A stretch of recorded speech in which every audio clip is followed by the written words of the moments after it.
Bien, señores, aprovecho la ocasión del silencio para expresarles mi gratitud de poder reencontrarme con todos ustedes. Además de lo que pueda aprender, para mí de verdad es un placer poder verles los rostros, podernos, digamos, reunir por esta vía, ya que uno pasa mucho tiempo sin verse, por lo menos con algunos. Así mismo es, Tabito. Ahí veo a Marlon. Muchas gracias, Un maestro Tabito. abrazo, Marlon. Darío, un abrazo, hermano.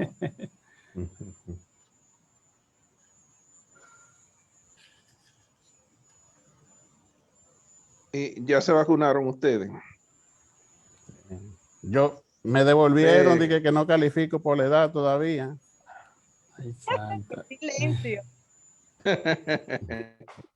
Ya yo me pongo la segunda mañana o pasado ya. Yo tengo la primera ya. ¿En serio? Ya estamos en Facebook. Yo no tengo ni la mitad todavía porque tuve la oportunidad y me puse de remolón y no he ido. William, pero usted está inmunizado de manera natural ya.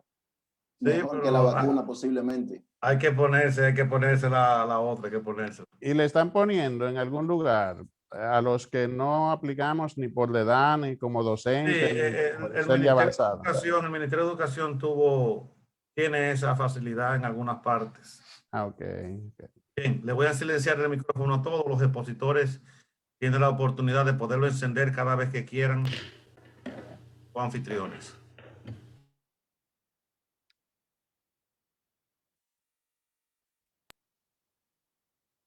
Muy buenas noches, queridos amigos que nos acompañan esta noche en este banquete, en este tremendo tema. Un tema sumamente maravilloso, pero también lo hace sumamente especial los expositores. 4 personas que viven la filosofía y que viven de la filosofía de una o de otra manera.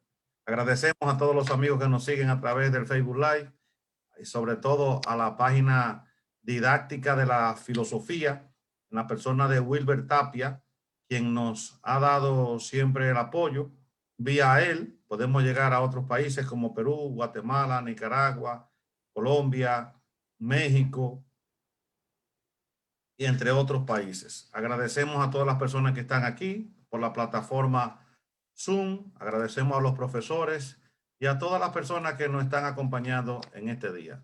Me acompaña en la moderación de este evento el licenciado John Montero, quien es delegado ante el Consejo Técnico de la Escuela de Filosofía de la Universidad Autónoma de Santo Domingo. Es licenciado en Teología y estará con nosotros hoy en la conmoderación. Adelante, John Montero. Gracias. Muy buenas noches y bienvenidos a esta hermosa actividad, la cual será moderada por el filósofo y maestro William Mejía Chalas y moderada por su servidor, licenciado y representante estudiantil ante el Consejo de la Escuela de Filosofía, John Montero. Este evento es organizado por el Movimiento Académico Generatio Nova Universitas y coordinado por William Mejía Chalas. Cuenta con el respaldo institucional de la Facultad de Humanidades a través de la Oficina Sectorial de Planificación y Desarrollo, OCEPLANDI, en su división de extensión, cuyo director es el profesor Eulogio Silverio. Además, con la colaboración de la Asociación de Estudiantes de Filosofía de República Dominicana. Agradecemos a los participantes por seguirnos vía la plataforma Zoom, por el canal Humanidades y Sociedad en YouTube y en Facebook Live, en la cuenta de William Mejía Chalas. También agradecemos a los diferentes estudiantes que nos acompañan. Dicho esto, hoy estaremos presentando el tema Pedagogía de la Filosofía en tiempos del COVID-19, el cual será tratado por 4 excelentes catedráticos, cada uno de ellos abordándolo desde un subtema. Adelante, profesor. Sí, muchas gracias, John.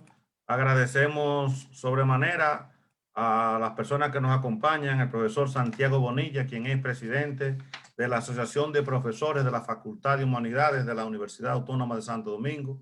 Agradecemos al profesor de Física, Roque Bretón. Agradecemos a nuestro amigo y hermano Anthony Almonte, coordinador de Generación Nova Estele, espacio que transmite todos los domingos. Agradecemos al profesor Miguel Poirier desde Santiago de los Caballeros y con él agradecemos la presencia de todos los estudiantes que vienen desde Bonao, Santiago, San Francisco de Macorís, La Vega, Moca, Jarabacoa. Agradecemos también la presencia de Viannelli Rodríguez, vicepresidenta de la Asociación de Estudiantes de Filosofía de la República Dominicana. Adelante, John Montero. Bien, el primer tema que estaremos tratando es Educación y Filosofía de Vida por Tabito de los Santos. Es doctor en Educación por la Universidad de Murcia, España. Licenciatura en Filosofía por la Pontificia Universidad Católica Madre y Maestra. En el 2004 ingresó a la Secretaría de Estado de Educación Superior, Ciencia y Tecnología, hoy MESI, donde se desempeñó como técnico evaluador de documentos académicos hasta el año 2020. Es maestro en la Universidad Autónoma de Santo Domingo en las cátedras de Introducción a la Filosofía, Metodología de la Investigación Científica y Fundamentos de Ética. Bien, agradecemos a Francisco Sánchez que nos está siguiendo, no sé de qué parte del mundo, pero sé que no es desde República Dominicana. Y agradecemos a José Luna, aquí presente también desde Santiago, y al decano de la Facultad de Ciencias de la Universidad Autónoma de Santo Domingo, Radamés Silverio. Los expositores van a tener unos 12 minutos en principio para... bueno, Francisco Sánchez me explica que es de México que nos está siguiendo. Gracias, Francisco Sánchez. Los expositores tendrán en primer momento 12 minutos para hacer su exposición libremente. Luego tendrán unos 3 minutos para puntualizar cualquier elemento que le haya faltado. Y ya luego el público en presente podrá hacer su pregunta, ya sea por el chat o ya sea levantando la mano, y le daremos la participación en el momento indicado. Para mí, tener presente aquí estos 4 ilustres compañeros, sobre todo el profesor Tabito de los Santos, quien conozco. Tavo, ¿puedo decir cuántos años tenemos conociéndonos ya? Tiene el micrófono apagado, Tavo. Puede decirlo, puede decirlo. Bueno, lo conozco, no voy a decir para que saquen la fecha. Lo conozco desde el año 1995, siempre fue para nosotros en esos 5 años de estudio una persona íntegra, muy seria en sus estudios, muy metodológica. Por lo tanto, para nosotros tenerte aquí presente en este conversatorio, en este espacio, creemos que agrega bastante dignidad, conocimiento. Ya con su presencia nos sentimos sumamente halagados. Así que adelante, Tabito de los Santos, pueda iniciar su exposición. Bien, muy buenas noches, nuestro querido amigo William Mejía Chalas. Eso me enaltece. Un momentito. A la vez puedo decir que de usted puedo decir eso y mucho más. Al mismo tiempo quiero saludar a todo el equipo que nos acompaña, al querido moderador John Montero, Eulogio Silverio, a todas las demás autoridades, nuestros queridos panelistas, Darío Regalado, Marlon Mesa, Carlos Rosario, todos amigos, y todo el equipo que nos acompaña, queridos colegas, les agradecemos su presencia. Bueno, hablando de la didáctica de la filosofía en tiempos de pandemia, quiero abordar 3 ideas fundamentales, al menos a mi criterio, sobre la temática general. Lo primero es que la pandemia, pues, ha puesto en evidencia nuestra fragilidad, nuestra vulnerabilidad, nuestra contingencia. Hemos descubierto que no somos entes necesarios, sino susceptibles de existir o no existir en este mundo espacio-temporal. Algo similar a como lo manifestaban los existencialistas, pero que yo no comparto con ellos la idea de que la esencia para el existencialismo no antecede a la existencia, Por tanto, no le conciben al hombre una esencia puramente humana, sino como un ser ahí, un ser existente. Otra idea es la de que la pandemia pues también ha desafiado nuestra capacidad de solidaridad, de sensibilidad humana, pero también de búsqueda de respuesta, de soluciones mediante la adaptación, la prevención, la búsqueda de antídotos, mejores tratamientos, la vacunación. Entonces ha sido un desafío para la capacidad del hombre.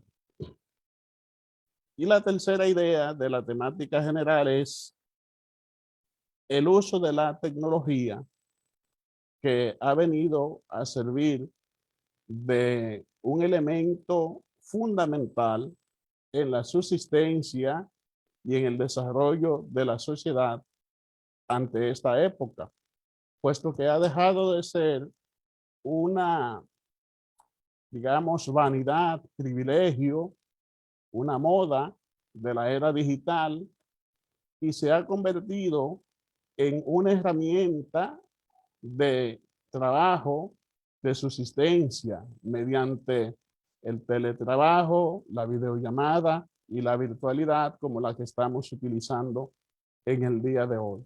Esas tres ideas generales en torno a la pandemia y entonces cómo debemos trabajar la filosofía bajo este contexto. Compartir en ese sentido también algunas ideas. Lo primero es que la filosofía debe trascender su rol especulativo para constituirse en un ente transformador en la búsqueda de soluciones a las problemáticas y necesidades que vive la sociedad.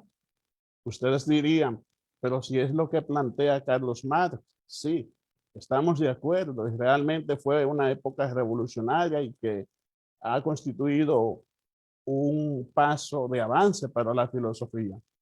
Sin embargo, yo le quitaría, ¿verdad? Suprimiría de esa teoría lo que sería la violencia, la lucha de clases.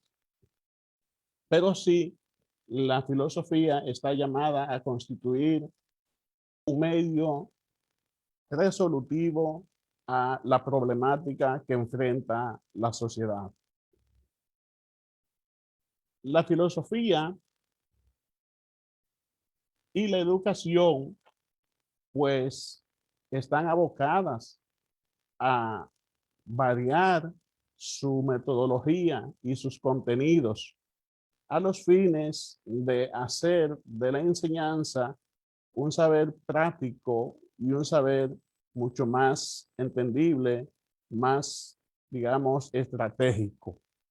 Entonces, en ese sentido, hay que ver los aspectos epistemológicos y los aspectos teleológicos, trabajar la metodología y las técnicas, como también los fines y objetivos de la educación.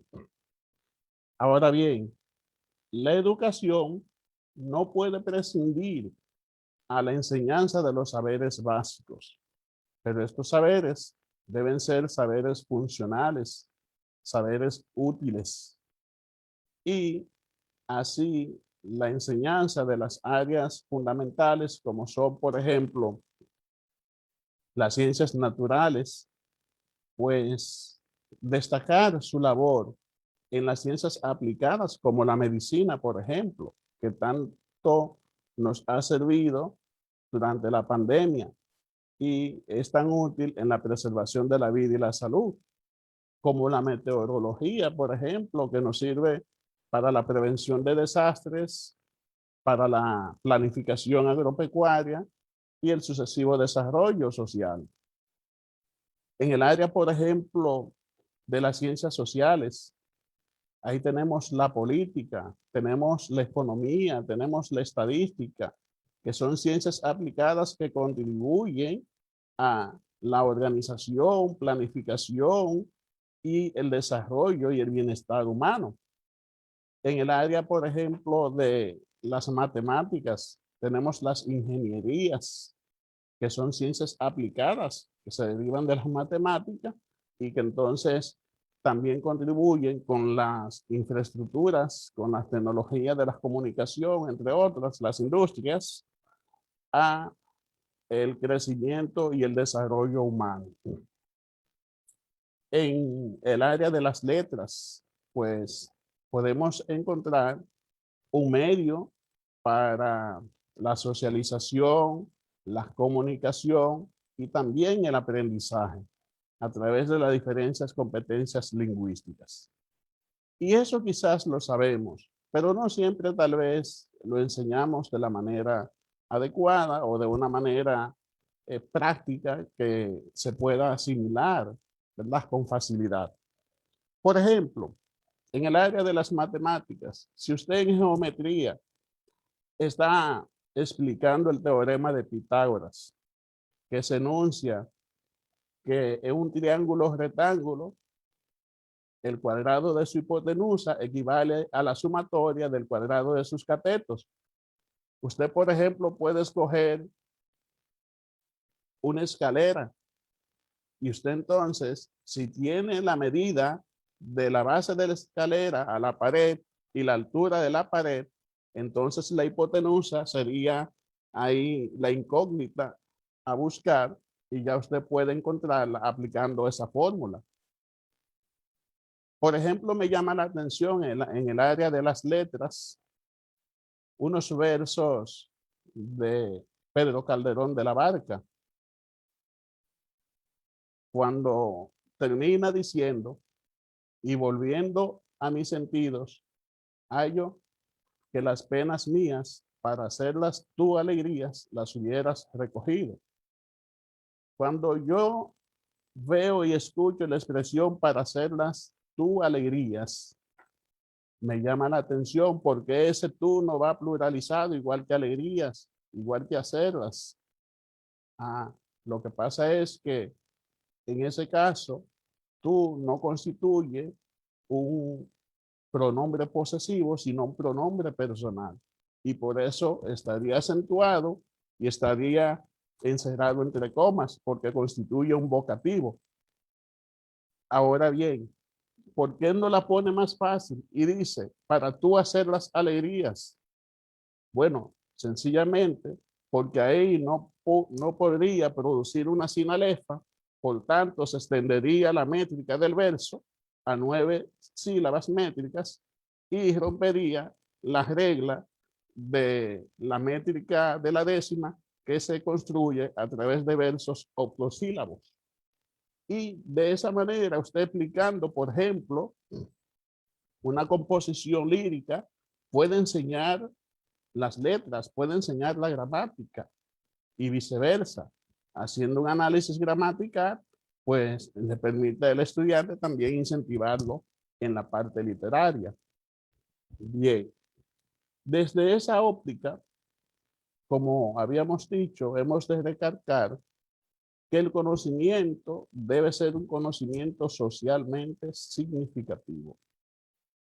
Significativo porque sea de utilidad, porque sea práctico, porque contribuya al verdadero desarrollo y también permita la adecuada asimilación del estudiante. Siendo así, es probable que se haga más necesario recurrir a algunas teorías que hoy día se han puesto de moda, como son, por ejemplo, la teoría de la inteligencia emocional de Goleman, que implica el conocimiento de nuestras emociones, el conocimiento de las emociones de los demás y el autocontrol y la socialización, la comunicación asertiva y la convivencia armoniosa. Pero también, por ejemplo, estaría la teoría de las inteligencias múltiples de Gardner, que alude a algunos saberes que no están quizás registrados sistemáticamente dentro de nuestro esquema académico, pero que sí forman parte del saber de los estudiantes y forman parte de su vida vocacional y de sus aptitudes. Entiéndase, por ejemplo, la inteligencia lingüístico-verbal, la inteligencia lógico-matemática, la inteligencia musical, la inteligencia espacial, la inteligencia kinestésica, que es aquella que aplican los gimnastas, bailarines, deportistas, que le produce mayor fuerza en la musculatura y mayor equilibrio. La inteligencia intrapersonal, la inteligencia interpersonal, pero también la inteligencia naturalista.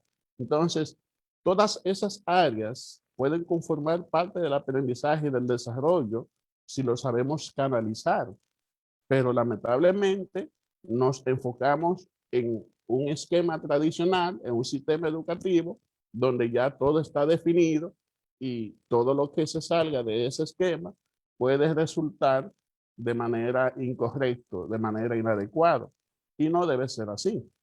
Pero también está, por ejemplo, la teoría o los objetivos de Jacques Delors: aprender a ser, descubrir nuestra identidad. Ahí entra un papel ontológico de la filosofía. ¿Qué soy?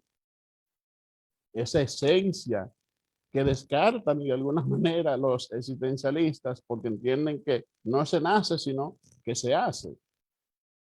Pero también aprender a hacer, aprender a fabricar, elaborar, edificar, a construir, que ya incurre entonces en la aplicación del propio conocimiento. Pero también está el objetivo de aprender a aprender. Sería como un metaconocimiento. Y ahí entra la epistemología como metodología o como disciplina que aborda el proceso del conocimiento y las condiciones que operan en el individuo, en el cerebro, para que el sujeto pueda asimilar los contenidos. Y está también entonces el objetivo de aprender a vivir juntos, la convivencia pacífica, la socialización. Y fíjese cómo esta convivencia pacífica se relaciona con el manejo de las emociones de Goleman,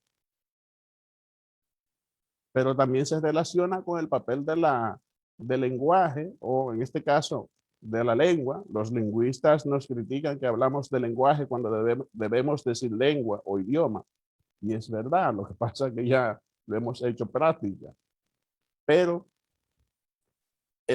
la lengua nos permite a nosotros también socializarnos, nos permite a nosotros desarrollar una convivencia armónica, tener interacción y entonces poder conformar una sociedad pacífica y con mayor nivel de armonía. Bueno, entre otras cosas, estas son las ideas que quería compartir con ustedes y estamos abiertos a cualquier incógnita que esté a nuestro alcance saciar de ahora en adelante, y le agradecemos de antemano su amable escucha.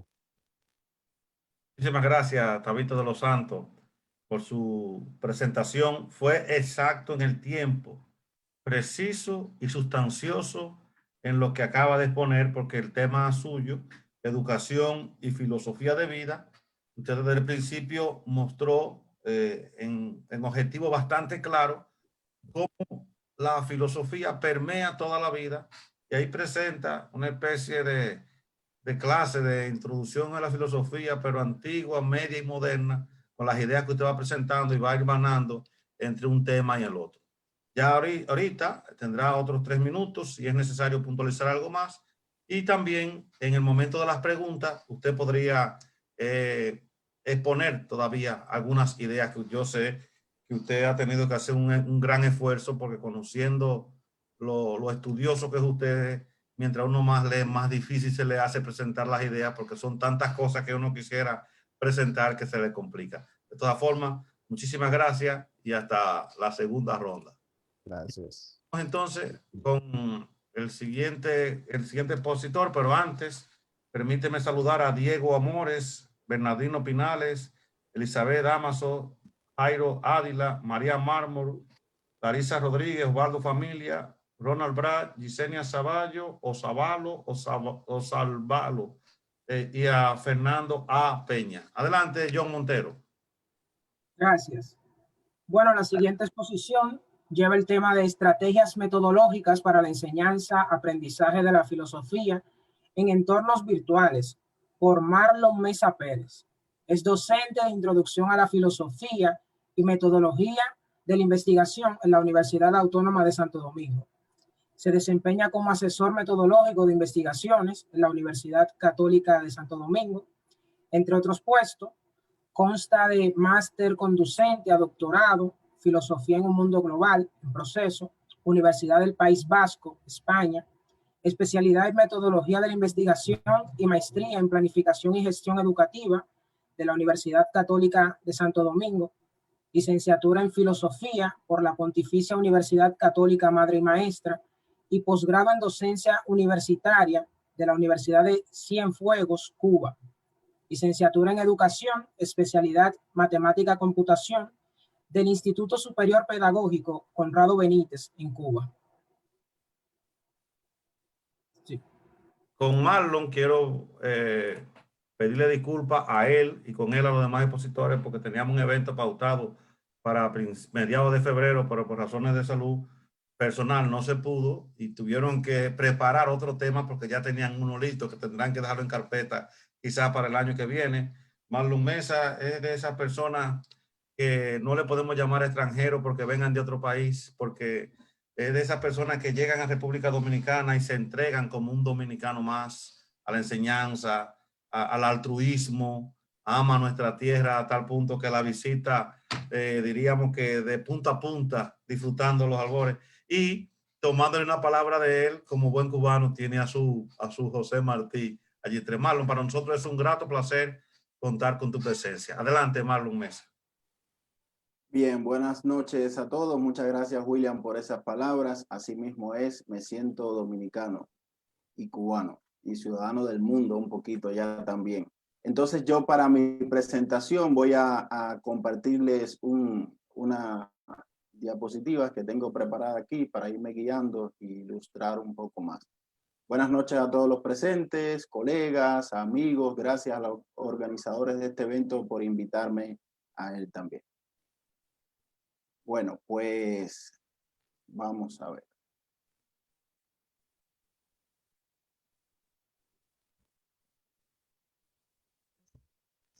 Hemos querido llamar, cuando William nos hizo la invitación, hemos querido llamar a este conversatorio Estrategias Metodológicas para la Enseñanza, Aprendizaje de la Filosofía en Entornos Virtuales.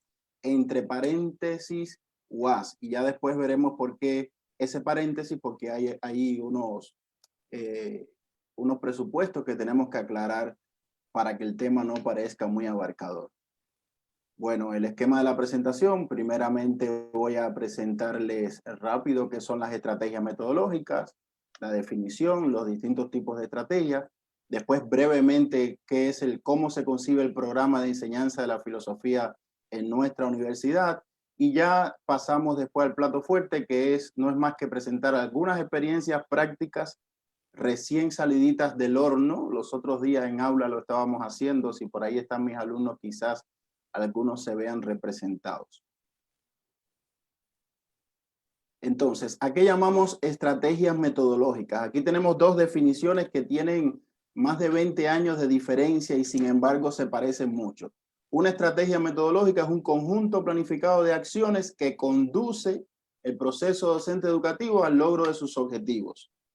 También una estrategia metodológica, esta es un poco más completa, dice que son aquellos enfoques y modos de actuar que hacen que el profesor dirija con pericia el aprendizaje del alumnado.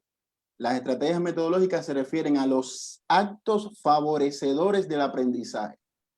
Eso es una estrategia metodológica, conjunto de acciones, de técnicas para el aprendizaje.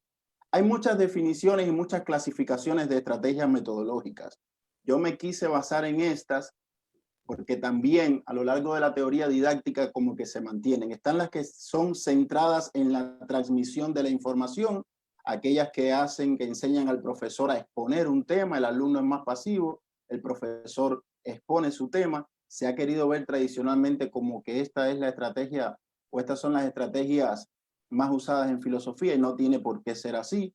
Están las estrategias centradas en los alumnos. En esas estrategias los alumnos son los protagonistas, ellos son los que trabajan, el profesor orienta el trabajo, acompaña, pero el alumno es el protagonista del proceso. Están las estrategias centradas en procesos de aplicación. Se presenta una teoría, se le presenta un problema a los estudiantes y tienen que resolverlo a partir de la teoría que ya se conoció. Y se habla hoy de, sobre todo para los entornos virtuales, ya esto no es en blanco y negro, sino que hay combinación de los distintos tipos de estrategias también. Bueno, aquí un esquemita rápido de algunas de las estrategias más conocidas, las técnicas expositivas o llamadas clases teóricas, los seminarios, talleres, las clases prácticas, las prácticas externas, tutorías, discusión, lluvia de ideas, debates, etc.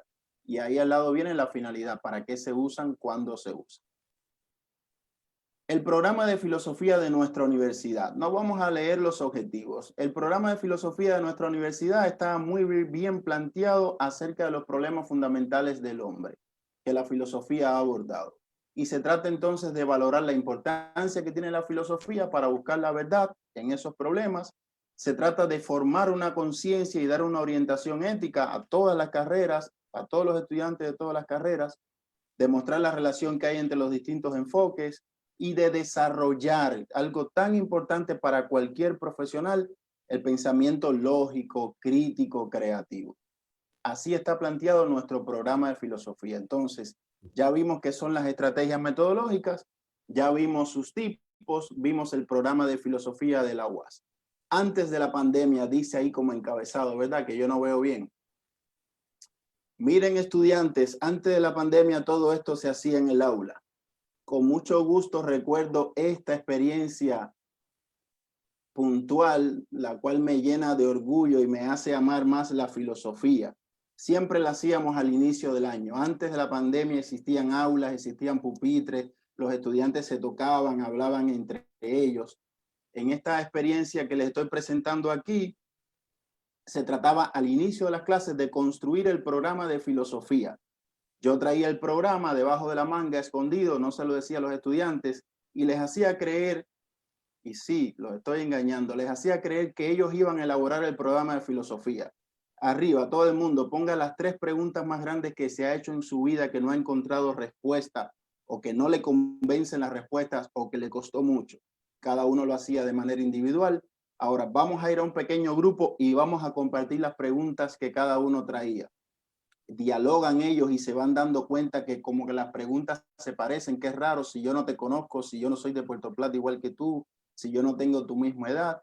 Después se ponían en común delante de todo el aula las preguntas que se eligieron en los equipos y después todo el mundo reflexionaba sobre las preguntas que se pusieron en común. Llegábamos a la conclusión que lo que el profesor traía como programa de filosofía y lo que los estudiantes hicieron ese día en clase, año tras año, siempre coincidía. ¿Por qué? Porque los grandes problemas del hombre han sido los mismos en todas las épocas.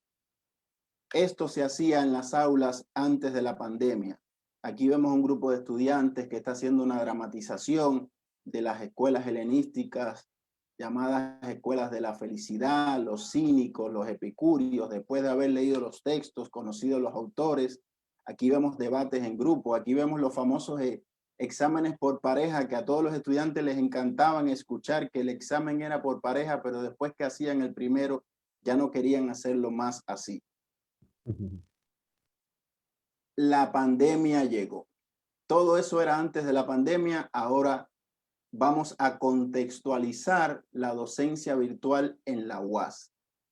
Tuvimos que adoptar un modelo, tuvimos que adoptar una metodología nueva, tuvimos que adoptar unas herramientas. ¿Por qué hacía yo el gran paréntesis? Como vemos aquí, número de participantes de la clase de introducción a filosofía de Marlon Mesa Pérez, 321. Ningún entorno virtual de aprendizaje en el mundo, en una universidad, está diseñado para que un profesor trabaje con tantos estudiantes. Como vemos aquí señaladas, los grupos que tiene el profesor Marlon de introducción a la filosofía, 7. Ningún entorno virtual de aprendizaje en el mundo, en una universidad, está diseñado para que al mismo tiempo el profesor lleve 7 secciones de 40 y tantos muchachos. Otro círculo rojo que vemos por aquí, fulanita de tal, le tapamos el nombre, y Pascualito de tal, le tapamos el nombre. No se ha conectado nunca. Y esta no se ha conectado hace 22 días. ¿Qué pasa que no se conectan los estudiantes? Ahí tenemos el contexto sobre el que vamos a desarrollar las estrategias metodológicas para las clases de filosofía en la UAS. Hay que conocer esa realidad. Si se conoce esa realidad, las estrategias hay que cambiarlas entonces. Y aquí quise poner una especie de meme, deja ver si me sale. Ojalá que lo vea alguien de los responsables o me regañe William o me regañe alguien. Además de todo eso, UAS Virtual no me permite dividir mis estudiantes en subgrupos. Algo que es tan necesario y algo que funciona tan bien en las plataformas virtuales, cuando los grupos son grandes, uno lo divide en pequeños subgrupos, orienta una tarea a un subgrupo, con uno que lo suba están calificados todos, pero nuestra plataforma ahora mismo no permite, no sé ahora, el año pasado lo hice varias veces y me lo borraron, me lo eliminaron. Entonces así hay que readaptar mucho las estrategias metodológicas. Antes entonces de ver las experiencias prácticas y lo que se puede hacer, que sí es mucho y es muy significativo a pesar de esto, algunas otras cuestiones de contexto que tenemos que aclarar para saber adaptar nuestras estrategias. Solo el 50.8% de los hogares dominicanos tiene energía eléctrica a las 24 horas. El 20% de los hogares que menos ingresos tienen gastan 14,000 pesos y ganan 11,000. ¿Cómo van a pagar planes de internet? El 31% de los hogares dominicanos tiene internet fijo, aunque el 91% de la población tiene celulares. Solo el 8.7% tiene computadora de escritorio. Y ahí están todas las fuentes. Hace poco William y el equipo de Generacio hizo una investigación. Hay mucho más datos que ha salido. Estos datos los tomé yo el año pasado por esta fecha. Una banda ancha dice claro que vale aproximadamente 875 pesos. Y este cálculo, los alumnos que están escuchando después me dirán si es así o no. Lo hice el año pasado de acuerdo a lo que consume Zoom por hora, de acuerdo a lo que valen los paqueticos de Claro. Una conferencia, solo una conferencia de 40 minutos en Zoom, pagando paquetico, le puede salir a un estudiante a 100 pesos. Yo usé ahí el precio del paquetico, usé lo que consume Zoom por minuto y hice ese cálculo. Los estudiantes después me dirán.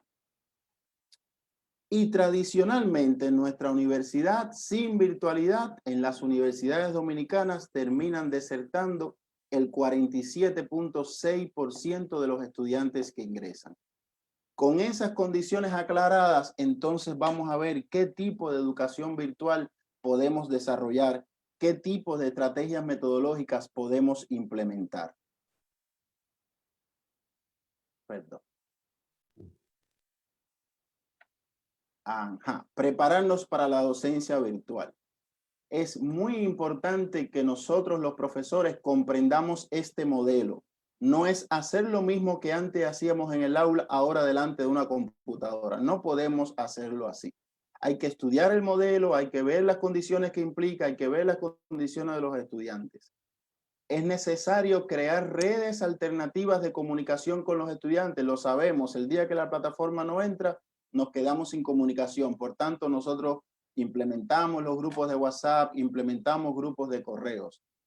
Es necesario también revisar el currículo, revisar los contenidos que tradicionalmente y las competencias que teníamos previsto, porque no se puede necesariamente, no se debe dar todo tal y como estaba previsto, insisto. En algunos casos, como William produce su propio contenido y se lo facilita a los colegas y se lo facilita a los alumnos, los que no sabemos crear contenido, pues tenemos que readaptar y reinventarnos ahí. Es necesario orientar bien al alumno sobre lo que se va a hacer, cómo se va a hacer, dónde se va a hacer.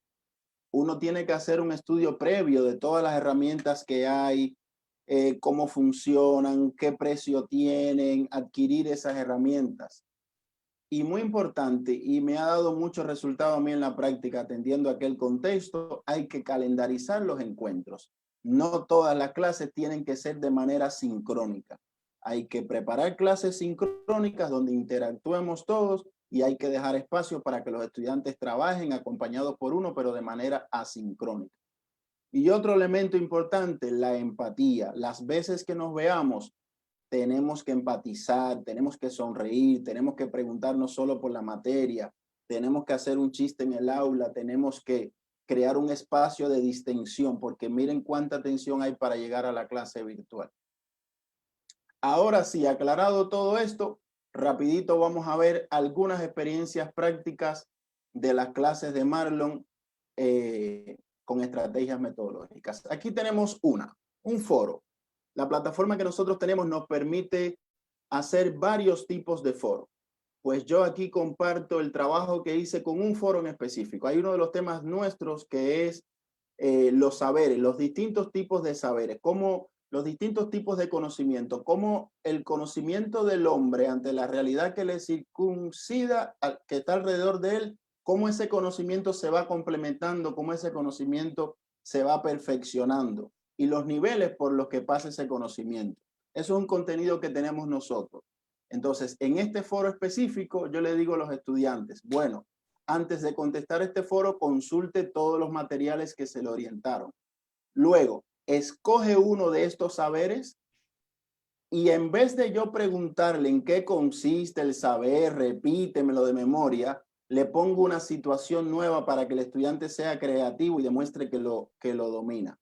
El río Sama con su contaminación.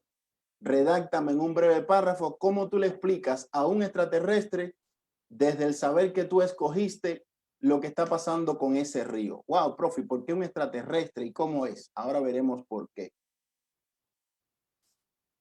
Eso no se copia en internet. La respuesta de esa no se consigue en internet. Las respuestas no se pueden parecer porque todo el mundo tiene que explicarle a un extraterrestre qué pasa con el río Osama.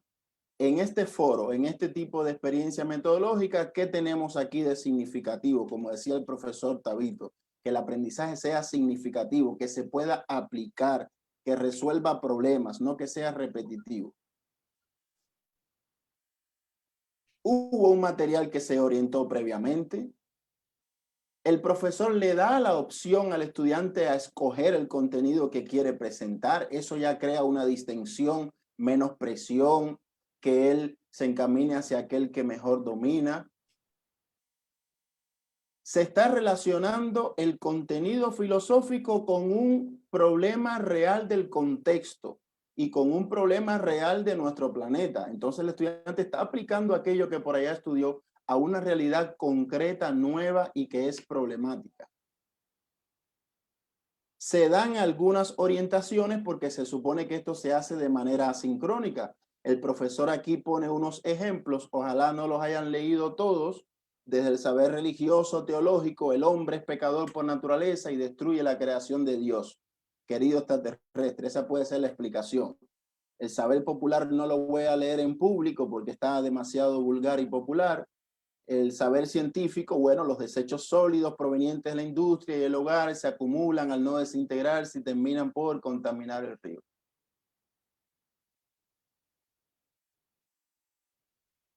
Se aplica el contenido a una nueva realidad. ¿Y por qué lo del extraterrestre? ¿Qué tiene que ver lo del extraterrestre? Para que el alumno sea capaz de salir de su propia subjetividad, para que se mire él desde fuera de él y pueda dar mejor su explicación.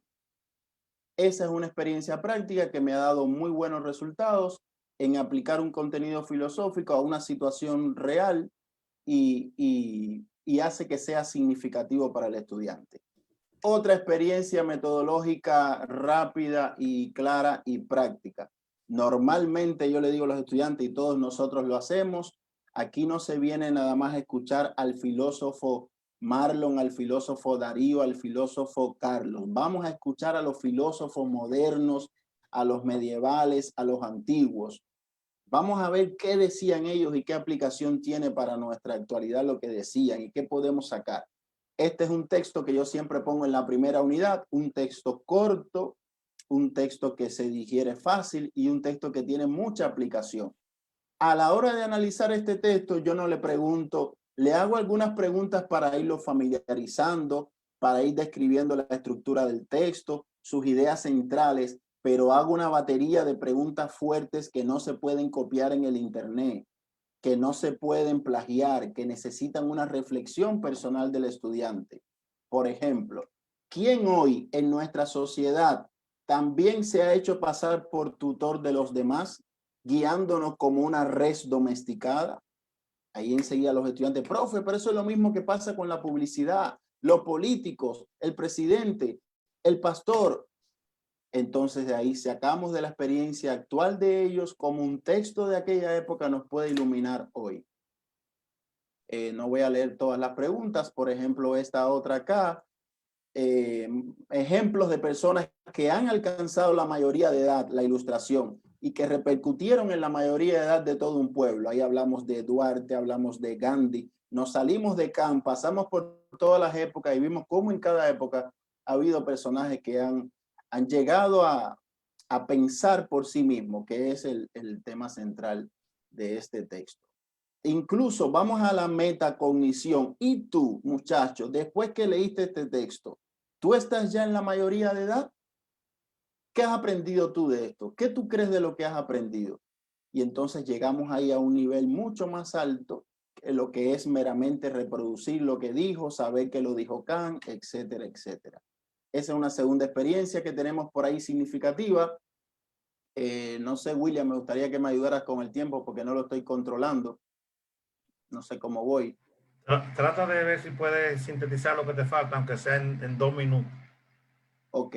Bueno, aquí tenemos los trabajos en grupos clásicos. Se orienta, primero se hace una orientación en el aula,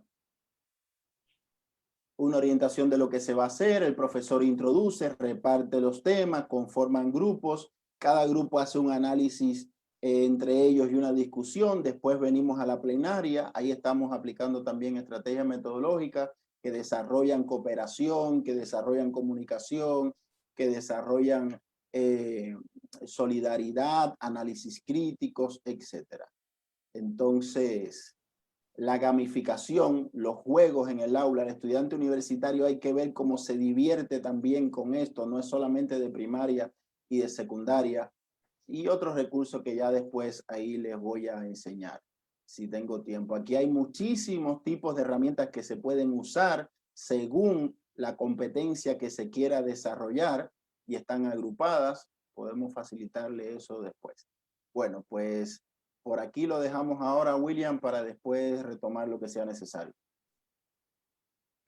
Marlon, felicidades, excelente tu manera pausada y tranquila, como va haciendo, como cuando una gota cae en una piedra que va haciendo un hoyo y un hoyo, el hoyo cada vez más grande. Excelente tu participación, maravillosa, maravillosa. Ya ahorita podrás, con las preguntas, podrás ampliar más. Vamos a pasar entonces ahora, John, pasamos entonces con Darío Regalado.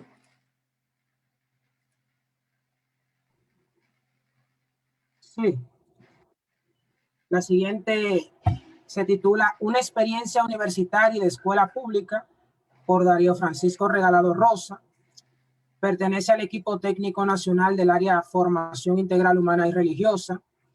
Como técnico docente nacional de la Dirección General de Currículo del Ministerio de Educación desde el 2013.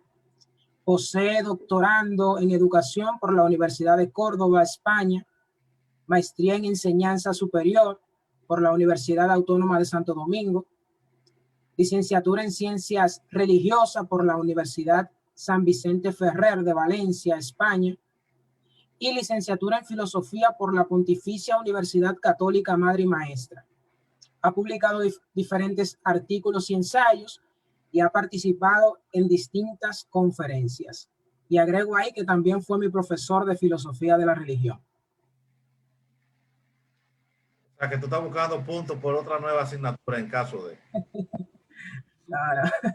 Bueno, para mí tener a Darío Regalado en este conversatorio es sumamente importante y maravilloso, porque Darío, a pesar de su juventud, mantiene los bríos de los estudios y lo va mezclando con luchas gremiales, con luchas por el bienestar, pero al mismo tiempo es un abanderado de los valores morales que hoy en día uno lo ve como debilitado.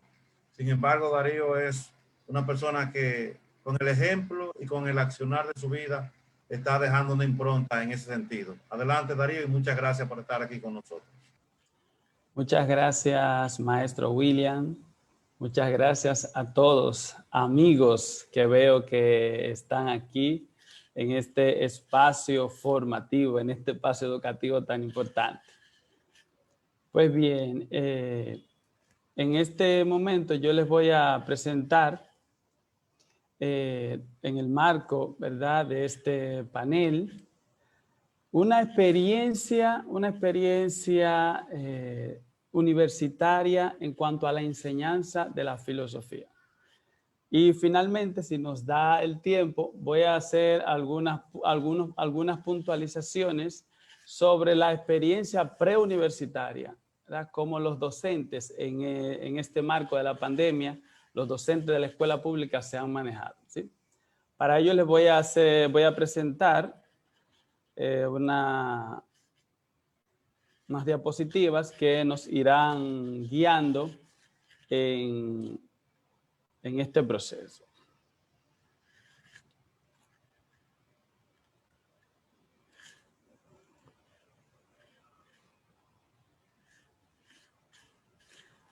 Bien, le hemos llamado una experiencia docente universitaria y preuniversitaria.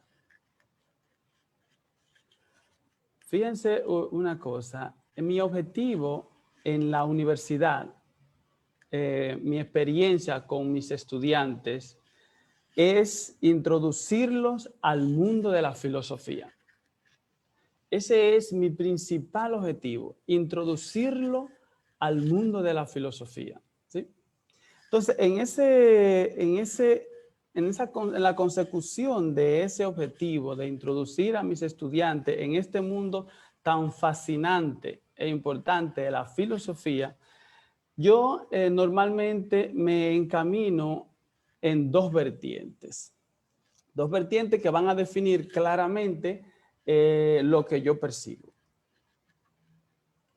La primera vertiente, como ustedes pueden ver arriba, por un lado, tenemos los testimonios de otros pensadores. O sea, a la hora de yo introducir a mis estudiantes en este fascinante mundo de la filosofía, fíjense la palabra fascinante, un camino es partir de los testimonios de otros pensadores, o sea, de textos de filósofos, videos, historias, que le permiten al estudiante de una forma u otra entrar en este fascinante mundo de la filosofía, ¿sí?, dentro de esta asignatura de introducción a la filosofía.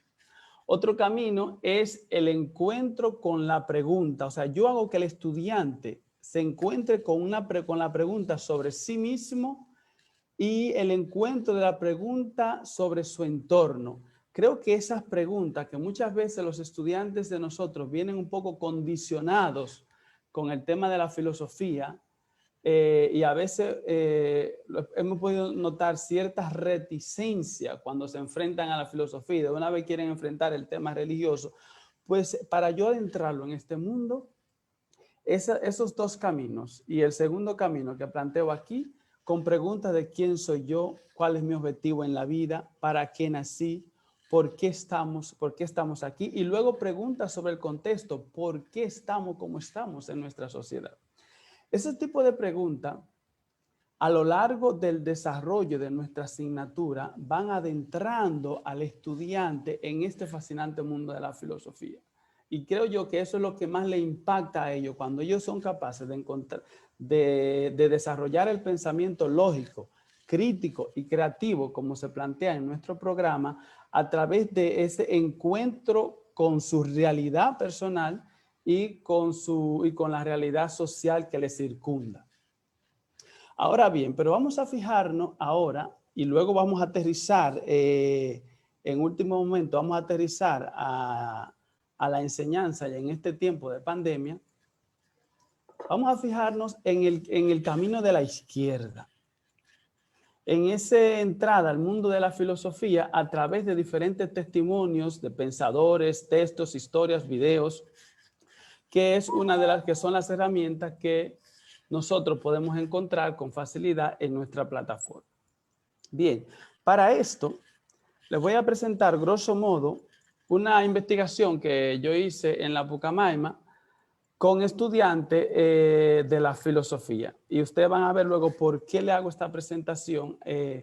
Fíjense, la producción, el tema que yo investigaba con mis estudiantes, esto fue una investigación en acción con estudiantes de introducción a la filosofía, cuyo título, como se puede ver, es la producción de monografía como estrategia de escritura para la comprensión y análisis de texto en la asignatura de introducción a la filosofía. Esa investigación se contextualizaba.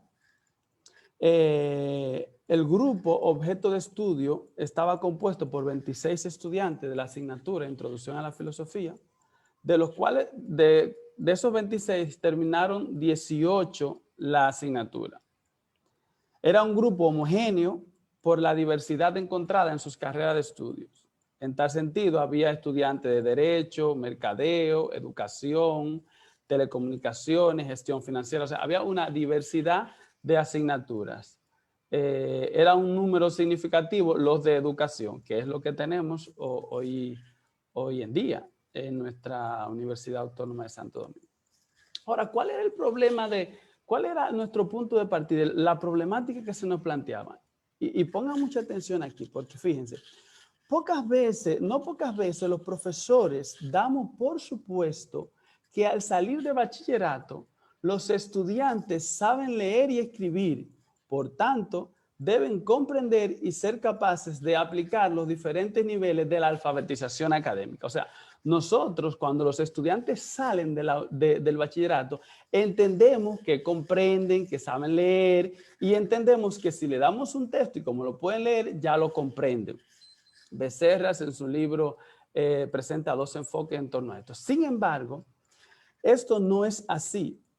En consonancia con eso, Paula Carlino, una argentina que tiene muchos escritos sobre leer y escribir en la universidad, se entiende que partiendo de la idea que escribir es uno de los métodos más poderosos para aprender y que por ello no puede quedar librado a como quieran los estudiantes por su cuenta, y de la noción de que cualquier asignatura está conformada por modos específicos de pensar vinculados a formas particulares de escribir, se plantea la necesidad de alfabetizar. En otras palabras, partiendo de lo que dice Carlino, es que nosotros los docentes que nos enfrentamos al grupo de estudiantes de nuevo ingreso en la universidad, tenemos el deber de alfabetizarlo en nuestra asignatura, en la comprensión de la asignatura, en cómo se piensa la filosofía, porque no es igual hablar de filosofía que hablar, por ejemplo, de informática. Entonces, esa alfabetización que nosotros muchas veces damos por supuesto que ellos van a entender eso, van a entender los textos. Entonces, el objetivo de la investigación era desarrollar la comprensión de textos filosóficos a través de una técnica muy concreta que era la monografía. La monografía donde yo les presentaba, donde se le presentó a ellos la estructura de la monografía, se hizo un diagnóstico de cuál era el nivel de comprensión de ellos de los textos. También se aplicaron la estructura canónica de la monografía, o sea, cuáles son los pasos que se siguen en la elaboración de una monografía breve, atención, monografías breves, y luego se hizo una evaluación de pares para reflexionar sobre los errores que tuvieron. Para esta evaluación diagnóstica se tomaron 3 textos de introducción a la filosofía con una estructura bien marcada de fácil dominio y después que ellos lo estudiaron, solamente de forma diagnóstica, se le dio un examen, una prueba en pareja. Después que se le dio la prueba en pareja, lo llenaron y luego entonces se hizo un segundo ejercicio. Después que el profesor calificó el examen y que marcó solamente los errores que tenían, entonces ellos mismos entraron a recalificar el examen a partir de los errores que habían cometido. Bien, eso como prueba diagnóstica para ver cuál era el nivel de comprensión que ellos tenían. Bueno, la idea marco en esta investigación, así resumida, con marco teórico, es que la comprensión, y atención a esta idea, sobre todo la última parte, la comprensión en su nivel inferencial demanda no solo decir el conocimiento, decirlo es repetirlo, no solo decirlo, sino transformarlo. En tal sentido, estos dos autores, Karmadalia y Bereiter, concluyen que pasar de decir el conocimiento a transformarlo no es solo un proceso de crecimiento, sino que es más bien una reconstrucción de la estructura cognitiva. Atención a la palabra, una reconstrucción a la estructura cognitiva. Se trata de cambiar conceptos e ideas que subyacen en la comprensión y que parten de la necesidad de encontrar el conocimiento ya agrupado, o sea, el conocimiento que ya ellos saben, que ven en los libros, por procedimientos que le permitan a los estudiantes ampliar sus facultades para escribir. Aquí se inserta el valor epistémico, y esta es la palabrita aquí importante, el valor epistémico de la composición escrita o el papel que ésta ejerce en la construcción del conocimiento y su influencia en el pensamiento. O sea que la escritura en este sentido, en este marco, tiene un valor epistémico, lo que supone que el estudiante no solo reconstruye el conocimiento, sino que va creando unas nuevas estructuras cognitivas, unas nuevas conexiones neuronales que le permiten dar un paso más adelante en su conocimiento, en su desarrollo. ¿Sí? La importancia del desarrollo de esta estrategia. Entonces,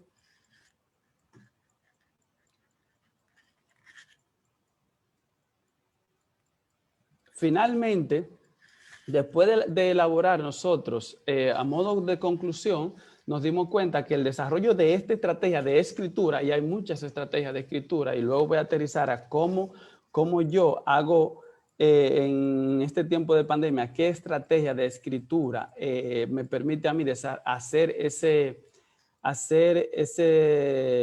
desarrollo epistémico o hacer de la lectura una metodología epistémica en el desarrollo de la estructura cognitiva de los estudiantes.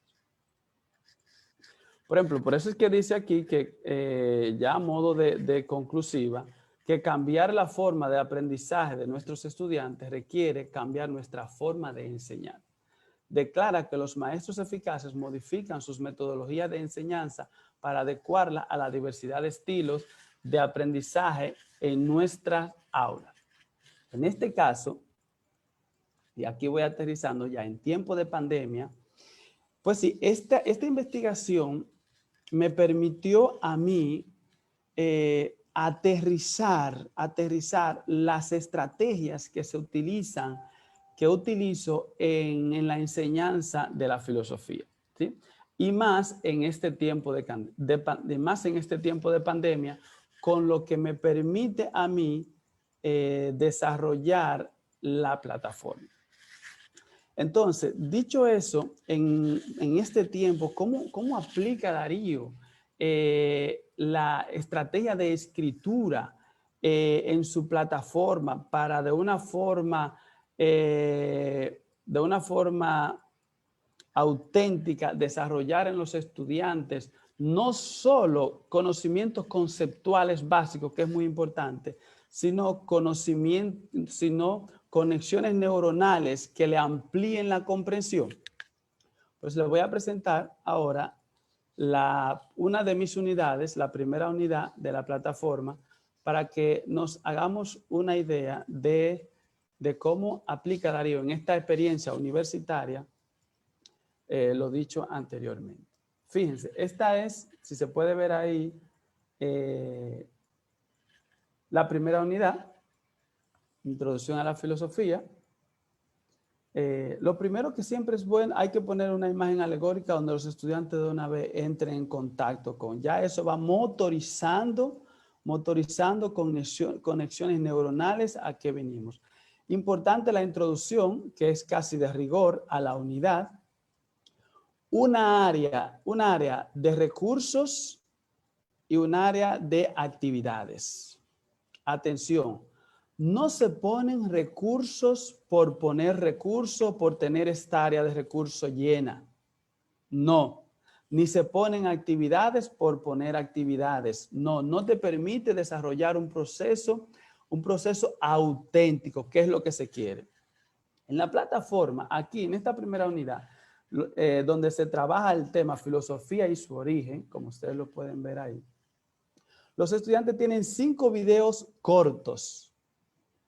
Tienen 5 textos cortos que están enlazados a cada uno de esos videos. Son videos explicativos que se pueden encontrar en YouTube.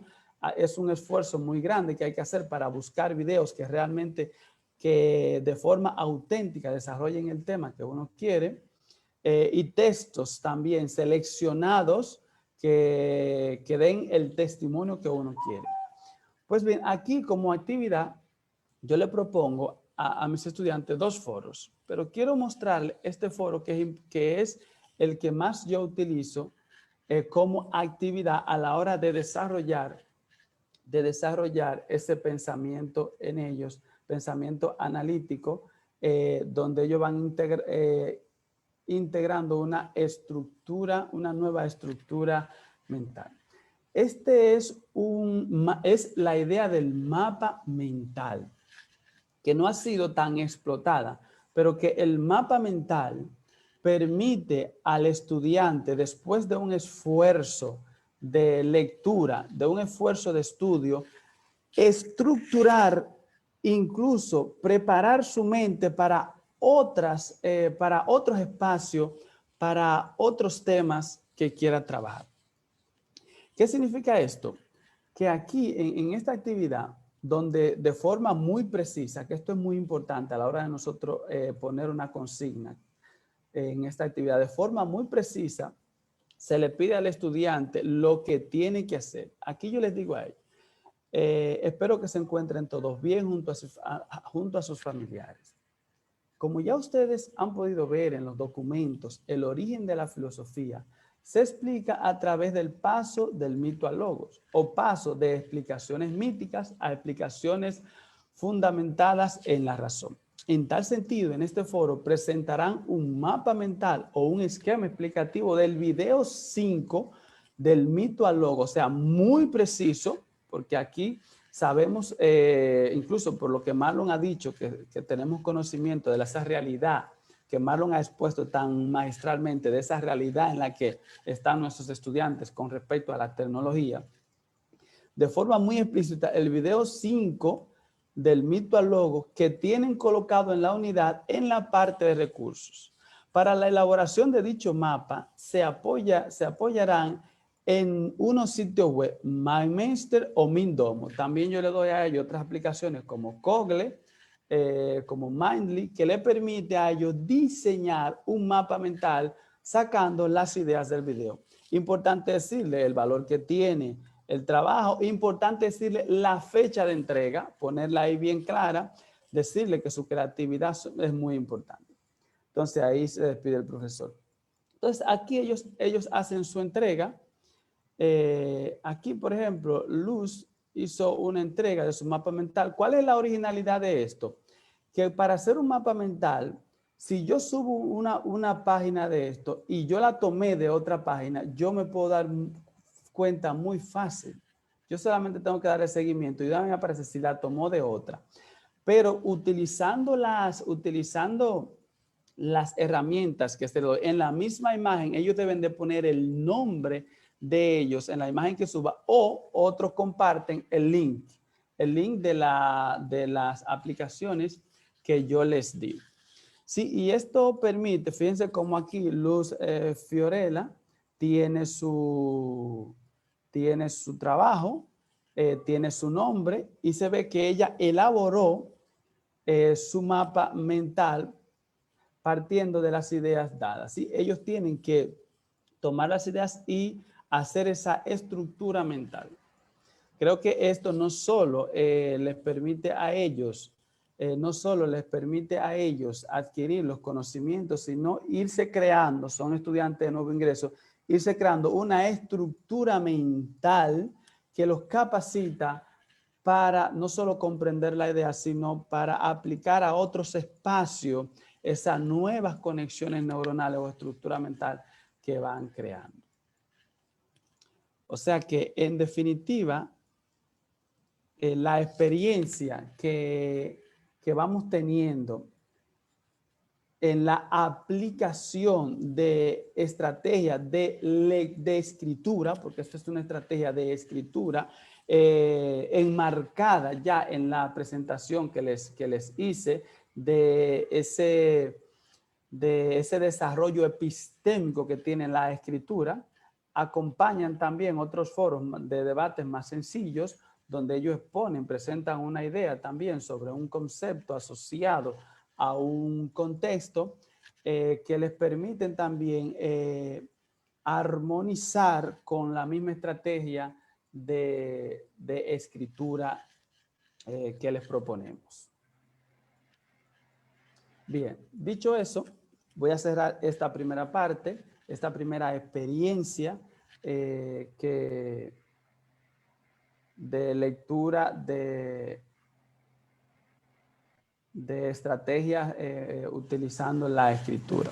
Para pasar a una experiencia, aquí que la voy a hacer más de forma en estos minutos que me quedan. Esa experiencia la va a hacer en la segunda parte. En la segunda parte. No me mate Carlos, ni me maten los estudiantes que le comen los dedos por hacer preguntas, los profesores por hacer comentarios y ese tipo de cosas.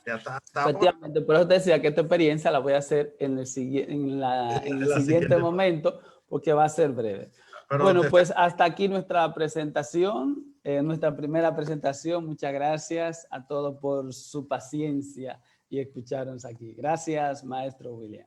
Bueno, realmente, Darío, la forma como ustedes están llevando esta presentación le está dejando enseñanza no solamente a los profesores de cómo abordar estos temas en este tiempo de pandemia, sino que también los estudiantes están aprendiendo cómo poder enfrentarse a los profesores y a los retos, sacando mayor provecho. Así que, de manera sumamente interesante. Pasamos, John, entonces con nuestro siguiente expositor. Sí, la siguiente actividad se titula Interactividad en la enseñanza de la ética, por Carlos Rosario Berigüete. Es docente en la Universidad Autónoma de Santo Domingo, profesor en Introducción a la Filosofía, Fundamentos de Ética y Metodología de la Investigación Científica. Es técnico docente regional, encargado de Planificación Regional de Educación 10, el MINER. Consta de un máster en Filosofía en un Mundo Global, la Universidad del País Vasco, 2015, licenciado en Filosofía por la Universidad Autónoma de Santo Domingo y ha participado en diferentes congresos, seminarios y publicado diversos artículos. Muy bien. Contar con Carlos Rosario esta noche también es un grato placer.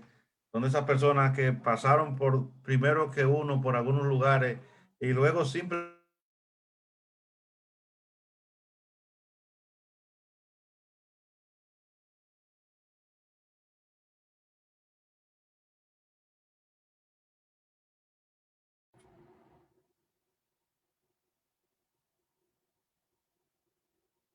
Ok, parece que el profesor tuvo un problema de conexión. Carlos, ¿puede empezar? Está silenciado, Carlos. Buenas noches, estimado público, a Generación Nova por darnos la oportunidad, a los compañeros Darío Regalado que nos conocemos desde hace bastante tiempo, a Tabito de los Santos que sí, que también, primero que William Chala nos conocemos, ¿verdad, Tabito? A Marlon Mesa lo he visto en otros momentos. Tabito de los Santos estudiamos juntos también. Confirmado. Sí. hablar después de ustedes es un compromiso, ya un compromiso que está bien determinado, y con la experiencia que ustedes tienen bastante bien explícita, nos compromete también a nosotros a ser más explícitos. El tema que tenemos, interactividad en la enseñanza de la ética y de la filosofía, viene a raíz de experiencia también parecida y planteada igual que los compañeros me precedieron, porque la interactividad como un tema, de una manera, fui reflexionando después del primer semestre, después de la pandemia en el 2021, cómo pudimos nosotros salir de este proceso si muchos no estábamos preparados para el proceso de formación virtual. ¿Cómo enfrentamos esa parte con los estudiantes que tampoco tenían la posibilidad de conectarse? Y de ahí viene, y luego de buscar, digo yo, por este tema, esta experiencia puede ser sistematizada a raíz de la literatura.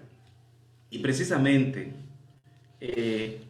pudimos buscar una estrategia didáctica y pedagógica, y muy sencilla, el concepto de interactividad.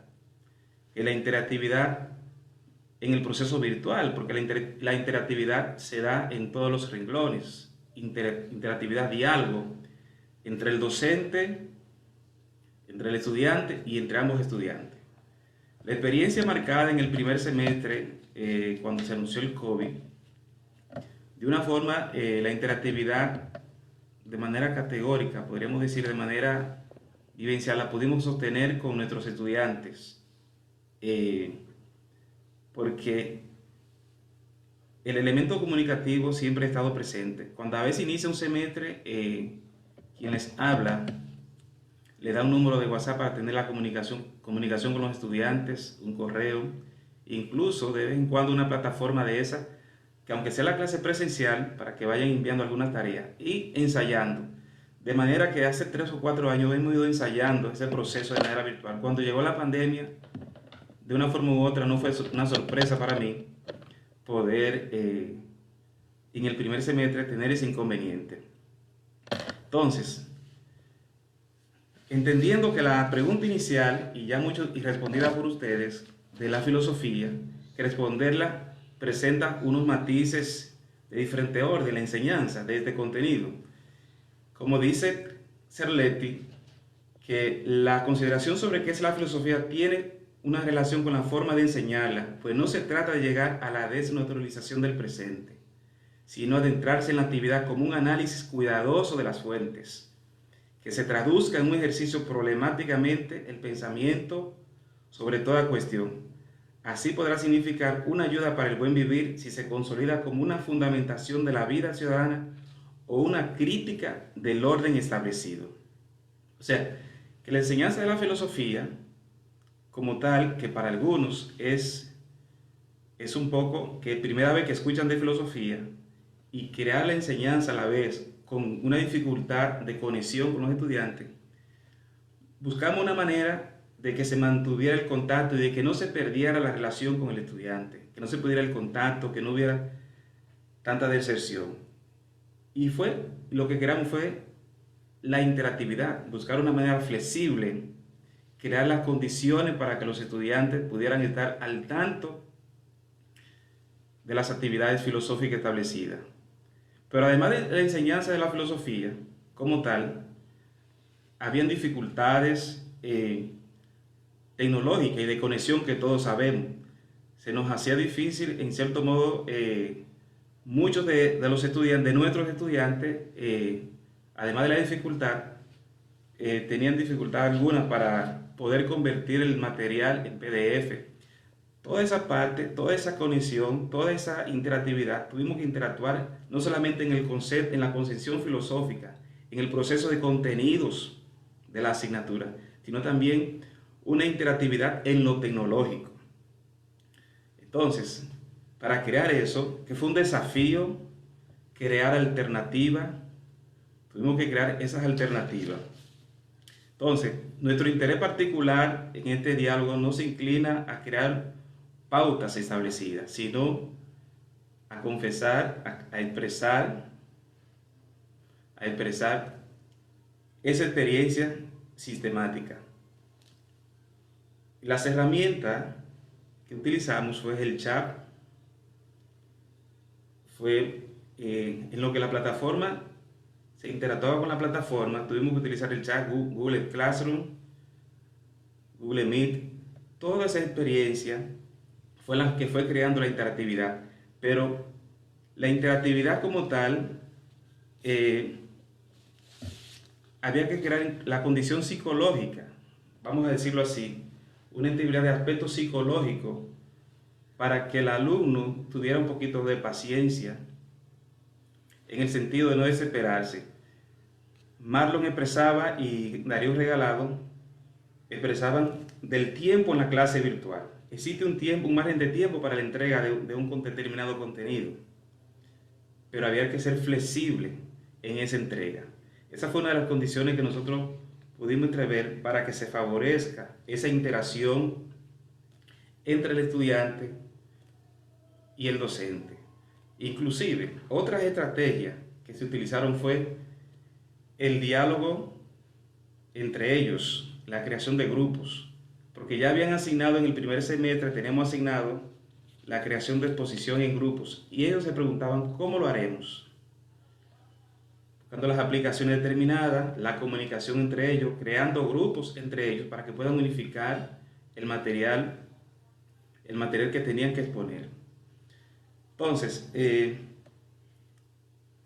toda esta parte fue creado con esa estrategia que se llama la interactividad. Voy a presentarle a ustedes ahora mismo una parte de esa concepción utilizada, que luego de la experiencia nosotros pudimos buscar cuáles son los elementos que son utilizados para una clase virtual, que sean favorables a la interactividad.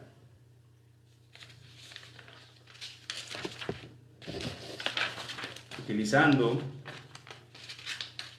desde la perspectiva de los actores el rol del docente y el rol del estudiante, Simonson y Smaldino explica que el compromiso de mantener abiertos los canales de comunicación con los estudiantes y brindar retroalimentación oportuna como dos cualidades que deben poseer los profesores para tener éxito en un modelo a distancia. Y ustedes dirían, ¿y cómo se mantuvo recordándole a ustedes, y cómo se mantuvo ese proceso? Que el primer semestre de 2020 fue un poquito extenso, porque desde marzo que se interrumpe el proceso de manera presencial. En el caso nuestro ya teníamos comunicación directa con los estudiantes, teníamos ya una comunicación por grupo, ya yo tenía todo eso amarrado, como decimos nosotros popularmente, y fuimos teniendo esa comunicación directa con los estudiantes, trabajando las aplicaciones de cómo escanear, de cómo crear videos, de cómo interactuar, además de los contenidos didácticos, filosóficos que están establecidos en nuestro programa de la academia. Pero había que trabajar en el estudiante también la responsabilidad, la comunicación fluida entre ellos, que ese es su rol, el rol de los estudiantes, pero crear entre ellos para que de manera autónoma, libre, y también crearles el interés y de darle la oportunidad a ellos. Esa es la perspectiva que plantean algunos autores, de la cual que de manera que luego de tener la experiencia fue que fuimos consultando algunas literaturas. ¿Por qué se crea esta oportunidad? ¿Por qué se crea esta interacción? Porque de una manera u otra de la clase presencial existía la interacción. Entonces, ¿por qué no tenerla en la virtualidad, conociendo las dificultades que existían entre ellos? Entonces, de esa forma fuimos nosotros creando el proceso interactivo con los estudiantes. La enseñanza filosófica se desenvuelve, como decíamos, de dos formas: proporcionar la cultura filosófica al alumno, o bien introducir en la reflexión. Sin embargo, no es posible lograr la argumentación filosófica ignorando el contexto que genera el problema. El problema que teníamos en este momento era el de la pandemia.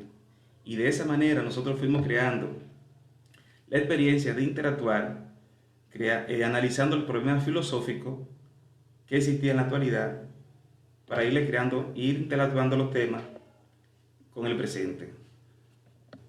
Dice en uno de los libros de Alejandro Albelo que hay un texto del barquero que no sabía nadar, y lo fuimos implementando. El barquero le pregunta, el científico le pregunta al barquero, ¿sabes matemática? No, le contesta. ¿Sabes filosofía? No, también le responde. Pero ya en el trayecto del camino, zozobró la barca y le pregunta el barquero al científico, ¿sabes nadar? No, pues se le contesta, pues ha perdido la vida entera. Entonces, nosotros tratamos en este proceso de la pandemia de salvar al estudiante y de salvar el proceso de enseñanza-aprendizaje de la filosofía con la tecnología ante las dificultades presentadas entre ellos mismos. Por ahora en mi primera parte, aparte, la interactividad a partir de la experiencia que hemos tenido, eso es lo que hemos querido reflexionar, interactuar con ustedes, que la interactividad es un proceso didáctico, no solamente en lo virtual, sino que en lo presencial, pero que adaptamos ante la dificultad existente esa interactividad, creando responsabilidad en el estudiante y una flexibilidad en el docente. En cuanto. Muchas gracias, Carlos. Realmente con estas 4 exposiciones excelentísimas que hemos tenido esta noche en esta primera parte, yo realmente me siento muy orgulloso de mis compañeros profesores de la Universidad Autónoma de Santo Domingo. Cada uno ha abordado el punto para lo que de una u otra forma fue convocado y para lo de una u otra forma a eso vino. Realmente yo les voy a pedir de favor que cuando la pandemia lo permita, me permitan ir, aunque sea de oyente, a una de sus clases y que ustedes puedan actuar con mucha naturalidad. Porque realmente el profesor Tabito de los Santos presenta cómo abordar temas de la vida desde la filosofía, sin alejarse, digamos, de la filosofía normal. Vamos a decir un término quizás no correcto. Entonces el profesor Marlon Mesa nos presenta diferentes estrategias desde el profesor, pero también desde el estudiantado, tomando en cuenta las precariedades y las facilidades y todo el entorno, de una u otra forma llevando la filosofía a lo que siempre hemos creído, a la vida, al contexto de la persona, sin olvidarse de la tecnología, sin olvidarse de los programas de contenido de la asignatura. Entonces, el profesor Darío Regalado nos presenta una forma práctica, un poquito diríamos casi más intelectual, pero dándole unas herramientas a los estudiantes para que puedan enfrentarse con una serie de situaciones que les pueden permitir salir airoso en otras asignaturas, que le permitan hacer un análisis crítico y al mismo tiempo le enseña o nos presenta cómo los profesores debemos tomar en cuenta esa serie de elementos.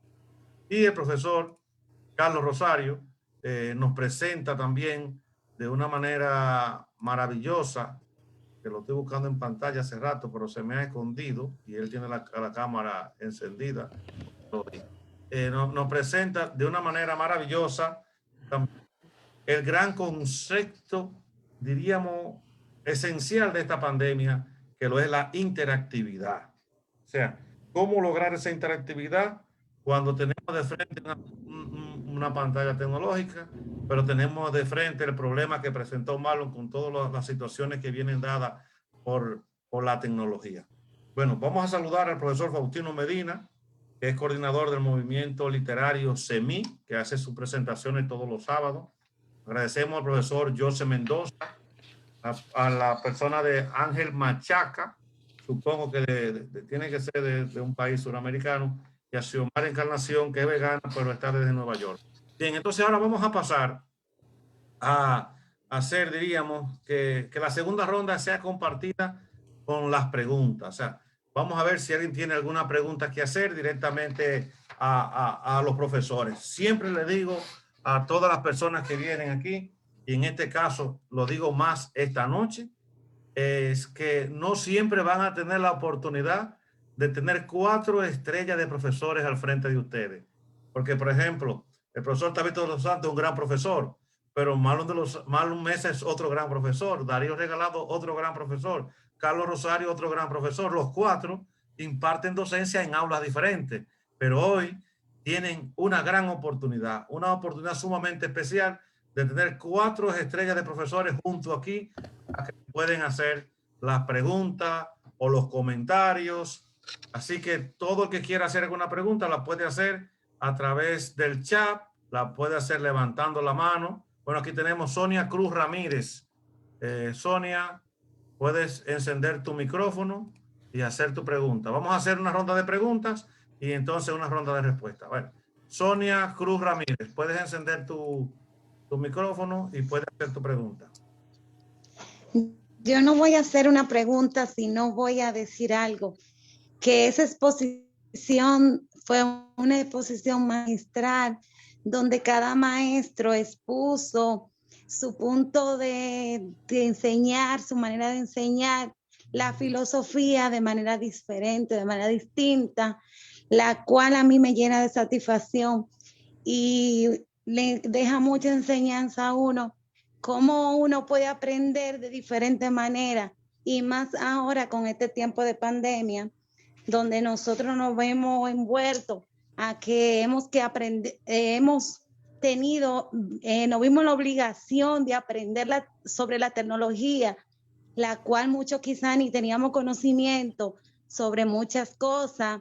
Yo es primera vez que estoy estudiando en la UAS, y para mí es una experiencia que he tenido sobre lo virtual, porque nunca había tenido clase virtual, y lo han hecho muy excelente, la verdad que sí. Muchas gracias, Sonia. Y gracias que me ayuda también a que lo digas tú, de que realmente ha sido maravilloso la presentación de estos 4 excelentes profesores. Carlos Pérez, puedes encender tu micrófono y puedes hacer tu pregunta, tu comentario. Bien, muy buenas noches. Lo mío es una pregunta. Puede que parezca fuera de tema, pero fue una pregunta que el profesor Marlon Mesa nos los puso en una práctica, y es hacia los maestros. Y es un tema que actualmente está influyendo mucho en nuestro...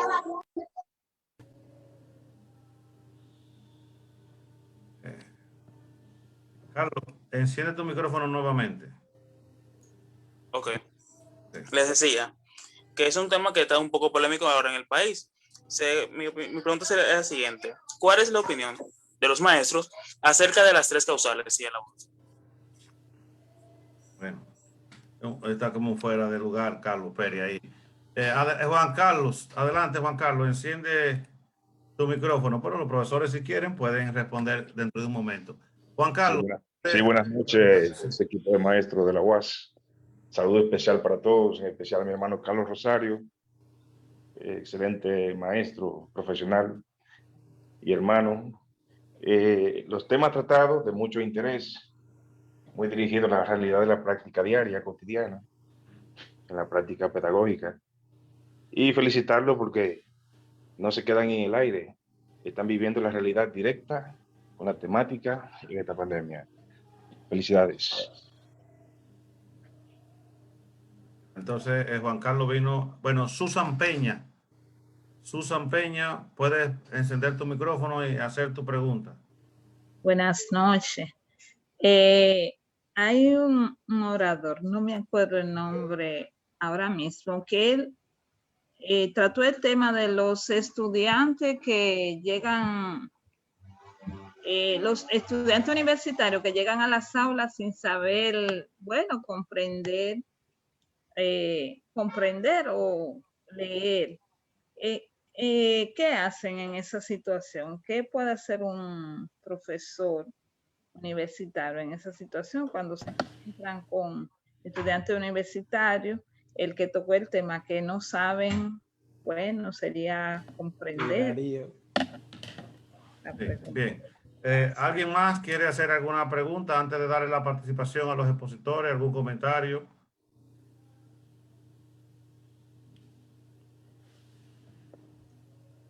nadie más. Bueno, Darío, hay una pregunta que va directamente a ti. Susan Peña pregunta, ¿qué puede hacer un profesor cuando un estudiante viene con las denominadas lagunas, como le llamamos cuando viene aquí? Adelante, profesor Darío Regalado. Bueno, gracias, maestro William. Bien, fíjense, como todos nosotros aquí somos conscientes, hay una carencia, ¿verdad?, que traen los muchachos desde el nivel primario. Entonces llegan al nivel secundario, llegan al nivel superior con un nivel de comprensión muy baja. Eso es un gran por ciento de los estudiantes, sobre todo en el centro donde yo voy, que es el centro UAS Barahona, ahora recinto. Se ve, lo digo porque yo voy a ese centro, seguramente que ustedes lo podrán evidenciar en otros centros, incluso en la misma sede, y uno ve ese nivel pero ellos no son, yo me pongo en lugar de ellos, yo digo que ellos no son los culpables de eso, que yo no puedo coger al estudiante y martirizarlo porque él tenga esa falencia, porque él tenga esa deficiencia en su nivel de comprensión. Ahora bien, eso supone para el mismo estudiante un reto, o que él por un lado puede sencillamente dejarlo así, o que él responsablemente puede asumirlo y mejorar esa deficiencia.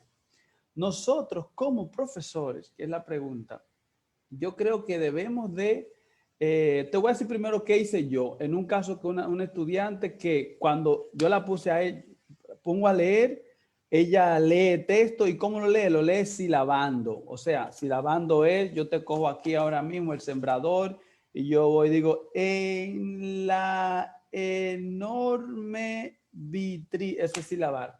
Entonces, a partir de que lee silabando y que encima no sabe lo que está leyendo, ¿qué yo hice? Ok, a ella yo le puse tareas especiales. Todos los días ese estudiante tenía a mí que leerme un periódico todos los días y en el cuaderno y registrar la lectura. Le pongo, conforme avanzamos en la asignatura, le pongo actividades de lectura. Yo me digo, pero en la universidad, porque uno también se hace la pregunta, pero estamos en la universidad, ¿cómo que tú le vas a poner a dar lectura en la universidad? Pero ¿y qué hago con el estudiante? Él no es culpable de esa situación.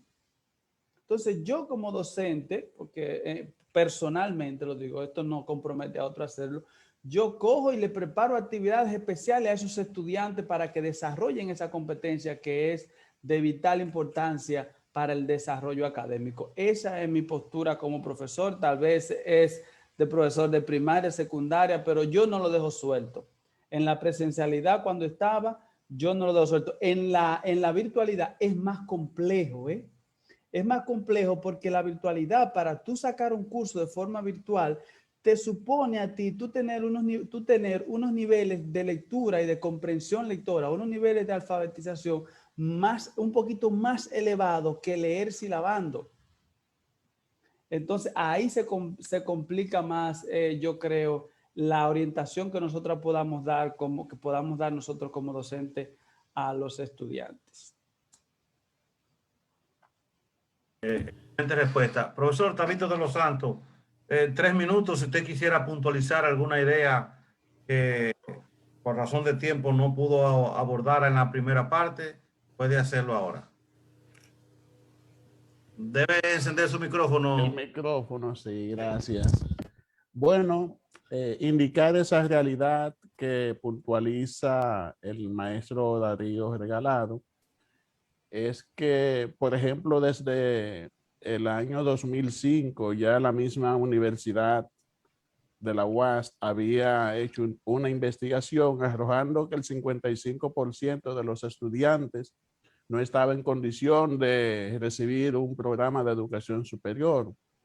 En el 2013, por ejemplo, la misma Secretaría o Ministerio de Educación Superior pues arrojó que el 70% de los estudiantes no aprobó la prueba de admisión en el área de lingüística o de letras para ingresar al Community College. Entonces, es una realidad de deficiencia marcada con que vienen los estudiantes. En mi caso, yo suelo recalcar un poco la parte de las letras, combinarlas, hacer correcciones fraternales y les advierto a los estudiantes que lo hago en público no para exponerlos, sino para que los demás puedan aprender de los posibles errores y evitar cometerlos.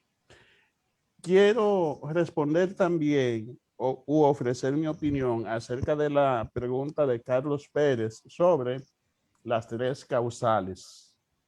Realmente no es que seamos expertos, pero recurriendo al artículo 37 de la Constitución, la vida es inviolable hasta la muerte y aquí no se concibe la pena de muerte.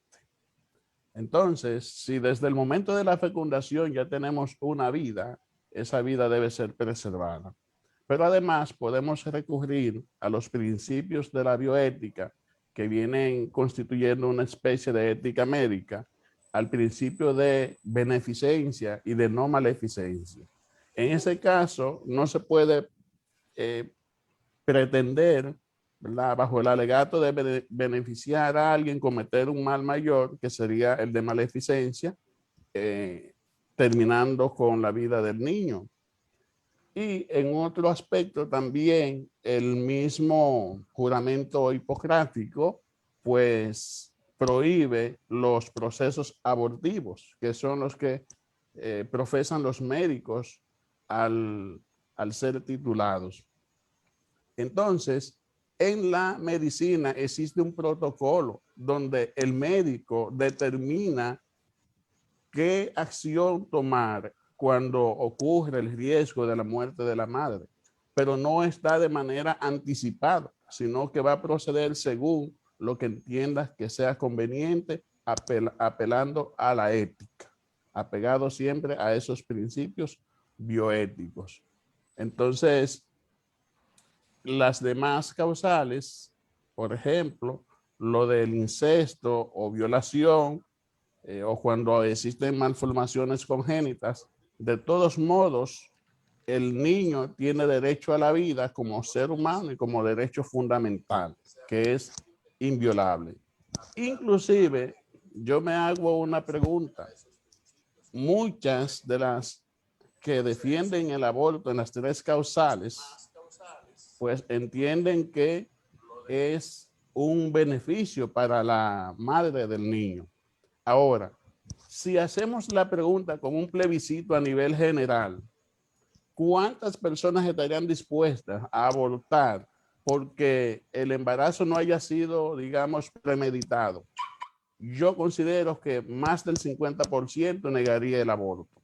De manera que esa apelación a la sensibilidad, esa falacia ad misericordia, como existe en filosofía, creo que no procede cuando lo que se quiere es liberar de la responsabilidad a una persona que pueda salir embarazada, a veces previniéndolo, pero que después se arrepienta. Y ahí tendría un argumento, un pretexto para incluir dicho proceso abortivo en una de las 3 causales. Bien, gracias, Tabito. Mesa, si quieres agregar algo de tu exposición o si quieres responder una pregunta que hace Miguelina Lara del Rosario a nivel de Facebook, a su vez la saludamos a ella y a la profesora Ruth Cueva de la Escuela de Letras que nos acompaña a través del Facebook Live. La pregunta que ella hace es, a nivel nacional, emocional, ¿cómo le ha afectado el cambio de impartir clase presencial a convertirse en maestro virtual?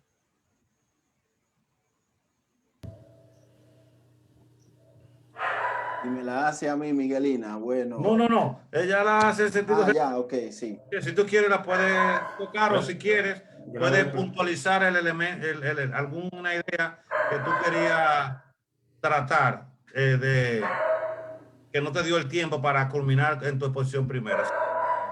La pregunta en el aire para que el que quiera la pueda dar ahorita. Ok. Bueno, pues sobre las emociones, sobre la emoción del mismo profesor. En algún momento ahí creo que compartí algunas imágenes de cómo eran las clases antes de la pandemia, de lo que se hacía en el aula, de la alegría que se vivía, de la interrelación que se creaba entre el profesor y los alumnos y los mismos alumnos, como decía ahorita el colega Carlos Berihuete. Entonces, ciertamente uno ha tenido que readaptarse, ciertamente el proceso de dar docencia en esta modalidad es agotador para el profesor, pero uno busca siempre recursos para poder hacerlo, para ser empático, para relacionarse con los estudiantes, para sacar resilientemente y dar el paso y hacerlo. Pero el intercambio que se daba físico en el aula, el ruido de las sillas, tocar la pizarra, pasar por los puestos y darle un cocotazo a uno, levantar la voz y bajarla, llamar la atención, reírnos en un momento, eso ciertamente no se sustituye con nada, pero aquí estamos sobreviviendo las emociones también y haciéndolo bien. Quiero puntualizar algo en ese aspecto, William. Un segundo, Marlon, ¿terminaste? ¿Quiere agregar algo más Sí, bueno, una última cosa con el tema de las estrategias. Siempre solemos usar mucho en las humanidades las exposiciones de contenido. Entonces, exponer contenido en tiempo real, en el momento de la clase, si se va la conexión, si se va la luz, se puede perder el sentido de la clase, la motivación, el interés, se frustran los estudiantes. Entonces yo por último tenía una herramienta que no voy a mostrar ya, es una especie de muro, se llama Padlet, donde el profesor orienta a los estudiantes que se graben sus exposiciones con tiempo. Ahí de paso aprenden estas herramientas que decía Carlos Rosario, de edición de videos, etcétera. Se graban sus propios videos, alguien los une, los edita, se comparten en aquel muro y entonces todos con calma a nuestro tiempo, cuando podamos, vamos, los vemos, los comentamos, el profesor evalúa en otro momento, no hay que estar con la atención. Es hasta beneficioso en ese sentido, porque los estudiantes que se ponen nerviosos cuando están exponiendo se graban en el mejor momento posible y entonces solo puntualizar eso. Para las estrategias expositivas, el uso de la herramienta Padlet, donde cada uno cuelga un contenido que después con el tiempo se puede ver, se puede comentar, etcétera. Adelante, Carlos Rosario. Sobre la pregunta de lo emocional, el asunto es de vocación. Si tenemos vocación, uno se trabaja uno mismo. Uno tiene que ser su propio psicólogo, porque en este caso también hay que ser orientador de nuestros estudiantes.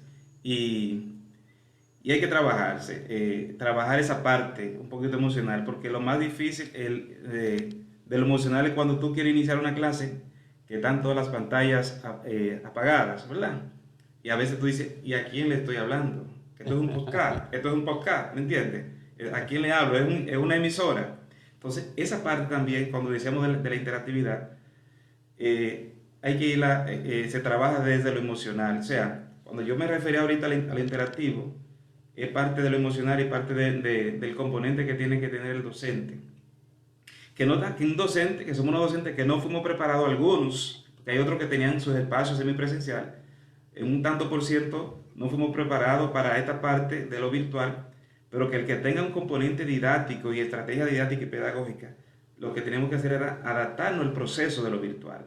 Y esas dificultades que tú encuentras en el estudiante de manera presencial, a un poquito más voluminosa tú la vas a encontrar en el estudiante de manera virtual. Como decía Darío Regalado, sobre este estudiante que no sabe leer. Y eso se da en algunos estudiantes. Yo tengo un estudio realizado, pero que no quiero hablar de eso por aquí, porque no es el tema, pero yo doy clase en San Cristóbal y yo tenía estudiantes, un 60%, los días determinados, que son unos estudiantes específicos que no saben leer. Y cuando yo investigaba, cuando hice la investigación, eran de un lugar específico, de centros específicos, que no voy a decir aquí, pero hay una línea de donde tú encuentras estudiantes, ¿verdad, Darío Regalado?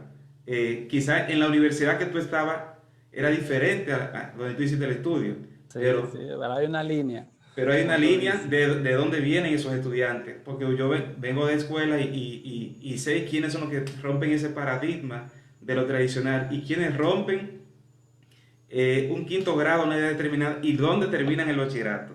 Ahí está el asunto. El puente que utiliza ese joven que interrumpió su quinto grado a una determinada y luego lo retoma a una edad, utiliza un puente para hacerse bachiller y lleva esa laguna. Consigue el título de bachiller, pero deja atrás unos rastros que es difícil conseguir. Yo quería ir, William, si hay un chancecito por ahí con esto de la pregunta que le hicieron a Darío, de los aprestos con los que tienen que llegar los estudiantes a la universidad y no están. Puede sonar un poco duro de mi parte, puede sonar como la tarea que Darío está haciendo es una tarea titánica y uno lo hace si tiene una población, si tiene un tiempo, si tiene una dedicación especial en horas. Es difícil atender estas cosas de manera individual, estas falencias con las que llegan los estudiantes. Yo en mi caso insisto siempre en algo con mis estudiantes en la primera clase. Puede parecer muy duro, pero eso también es empatía. Yo les digo a los muchachos al principio, mis hijos nos han hecho creer, la sociedad nos ha hecho creer que para ser feliz y ser exitoso en la vida hay que ser universitario. Y eso necesariamente no es así. Usted puede ser un excelente, y entonces empiezo a mencionarle oficios, profesiones. Usted puede ser y insisto también, porque es otra de las cosas en las que insisto, en la verdadera vocación. Sí. ¿Cuál es tu don? ¿Para qué tú eres bueno? ¿Qué te gusta hacer? Busca por ahí y dedíquese. Incluso trabajo mucho eso vocacionalmente de los estudiantes que llegan para que enfilen hacia la carrera que ellos creen. Pero también los paro.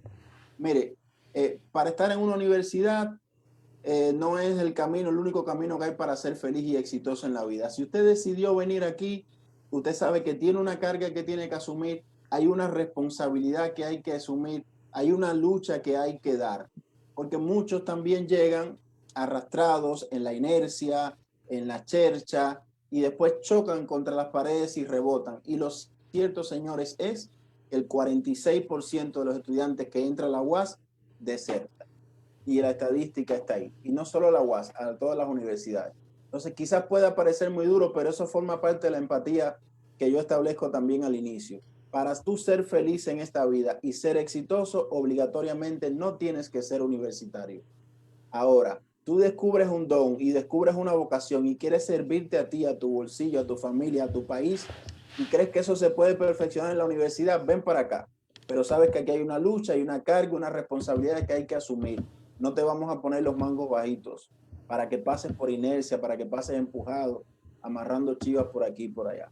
Yo insisto mucho en eso también, porque hay unos aprestos que son fuertes, llegar sin ellos a esta etapa.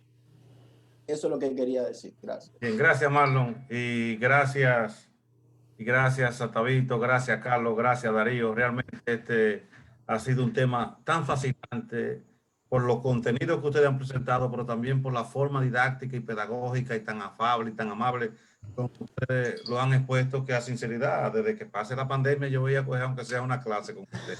Y ya tenemos 2 horas realmente aquí en este conversatorio y el público se ha mantenido, los que no han podido por el asunto de que la conectividad está un poco floja, se han ido a Facebook. He recibido muchos comentarios por el WhatsApp, por el chat, y realmente esto ha sido sumamente maravilloso.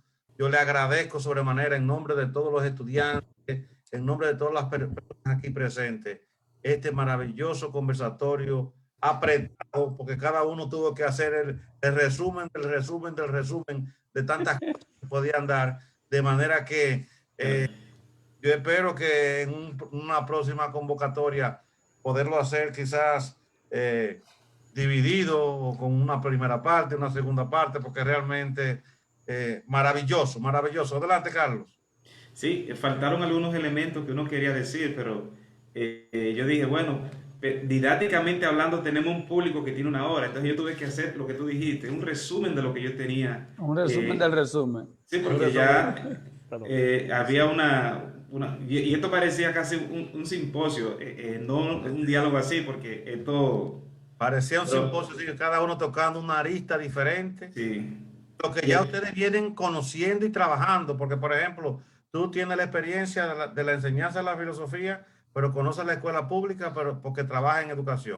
Darío Regalado conoce la escuela privada, conoce la universidad y porque trabaja también en el ministerio. En el caso de Tabito de los Santos, conoce la educación superior y conoce la educación pública y que no se le podía salir. Yo que lo conozco, la parte poética de Tabito estaba casi empujándolo a decir, decía por ahí. Y Marlon Mesa con una experiencia inagotable en diferentes campos de la vida a pesar de su corta edad. Realmente ustedes han hecho de este conversatorio algo sumamente maravilloso. Así que le agradecemos su presencia, le recordamos a los amigos presentes que todos los miércoles tenemos este espacio Humanidad y Sociedad. El miércoles próximo vamos a tener al doctor Domingo de los Santos con el tema Razón y Pasión en Eugenio Trías. Así que los micrófonos están abiertos. Todo el que quiera felicitar a estos compañeros que han hecho una presentación sumamente maravillosa, lo podrían hacer en este momento.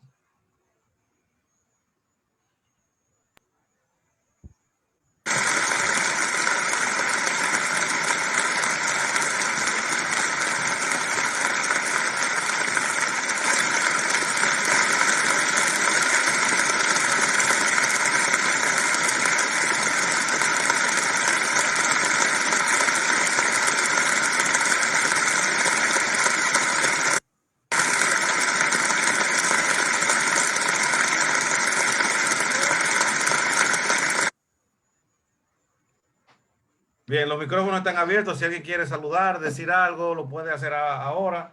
Realmente no hay cómo agradecerle a ustedes esta noche. Bien, reiterarles las gracias a todo el equipo que ha coordinado esta actividad. Nuestro hermano William dice que quisiera recibir una clase con nosotros. El problema es que yo quiero ir como alumno. No sé cómo nos hacemos ahí. Entonces, una segunda parte, William, una segunda parte, William. Dice Antonio Almonte que va a haber que organizar una segunda parte con ustedes para que... Para poner la segunda parte. Yo lo creo, sí. Bueno, el